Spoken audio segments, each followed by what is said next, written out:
Sports Talker Nation, welcome back. Once again, it is I, your host, the G-Man, as we continue our 2016 MLB preview and we continue to run down the National League Central. Today we're going to talk about the St. Louis Cardinals, and boy, I guess it's a good thing I waited this long to discuss them because their lineup has changed dramatically. The Cardinals are a model of consistency. They are in the running every year. It's their management, it's their general management. They bring in a certain type of player. They're smart enough to not just hire talent, they bring in people who fit their system. I have a lot of respect for the Cardinals. Even though I hate Tony La Russa, he did a great job, and it's continued since he's left. I think they're just a wonderful, wonderful team. That said, this year, I think they have some stiff competition, specifically with the Cubs and the Pirates. So let's see what the Cardinals can do this year as we run down their lineup. Batting leadoff, I expect they'll have Matt Carpenter. It's pretty good when you can have a guy who had 22 home runs last year, or 24 home runs last year, as your leadoff hitter. I don't think he's a pure home run hitter. I don't think he tries to hit home runs. I think he's a very good hitter. I think he's a doubles hitter. If he adds 15 home runs, that's tremendous. He can also play second and third base. They like him over at third base. But I think he's going to do a great job. I think he was phenomenal last year. I think he'll continue to be so. Batting second, I think they're going to have Pisciotti.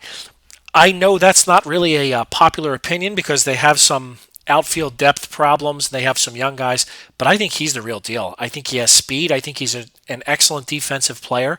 I think he's going to be close to a 300 hitter with 15 home runs. We can't ask for a lot more than that.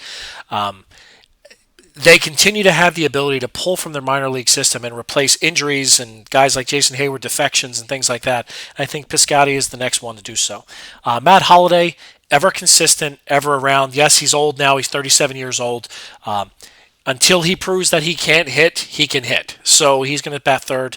I think he's going to play left field. They're going to try him some at first base because they have a little bit of concern with some of their middle or their corner infield.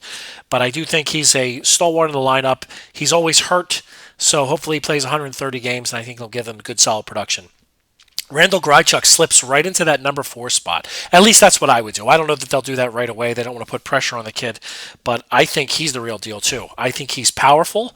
I think he'll play a good enough outfield. He'll probably be playing right field, or center field, and I think he can be a 290 hitter. I think long term he's an all-star. I don't know if that'll happen this year, but they're going to need his offensive production because they've had some defections. Batting fifth, I think you have to assume Brandon Moss plays first base because Matt Adams has struggled so much against lefties that he's basically has to sit against lefties.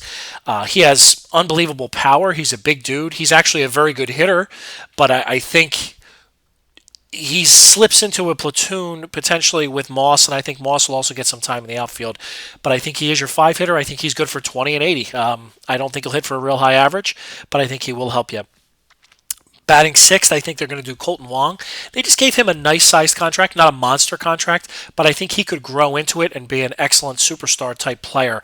I think he's good for 15 to 20 home runs in a good year. I think he can get that average up in the 275 range, and then I think he's going to steal you 15 to 25 bases. I think he does a little bit of everything, and he plays a great second base. So you definitely want a guy like that. Seventh, I guess I'm going to say they're going to go with Jed Jerko as their first option at shortstop.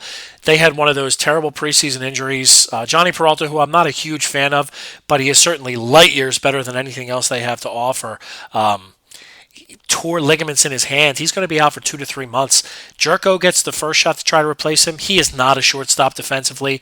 Peralta didn't have a ton of range. Jerko's not going to have hardly any, but his bat will play. I think if he gets full-time at-bats, he's good for 15 home runs. I think they have Diaz, who's a minor league, 25-year-old minor leaguer, who will also get some time. He's much better with the glove, but they don't think he can hit at all. Otherwise, he would have been just given the job. So it's a tough way to have that happen, but that's your 7-hitter. Yadier Molina, he's going to bat 8. I think he's better than an 8 hitter, but he has that thumb problem. He's getting older. He has miles and miles on those tires. I still think he can be an average hitter, but the power is gone. He's used to run a little bit, even though he's a Molina brother, and they are known to be incredibly slow.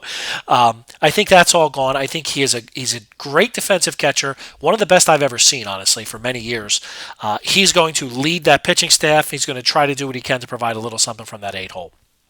On the bench, it's thin now. Now that Jerko was going to be their super utility guy, and I think he would have added a lot of value in that role. Now that he has to play, they're a little thin. I wouldn't be surprised to see them go out and try to get themselves a utility type player who can play middle infield so they can slide Jerko back to that bench. But in the meantime, Matt Adams is about the best thing they have to offer in the bench.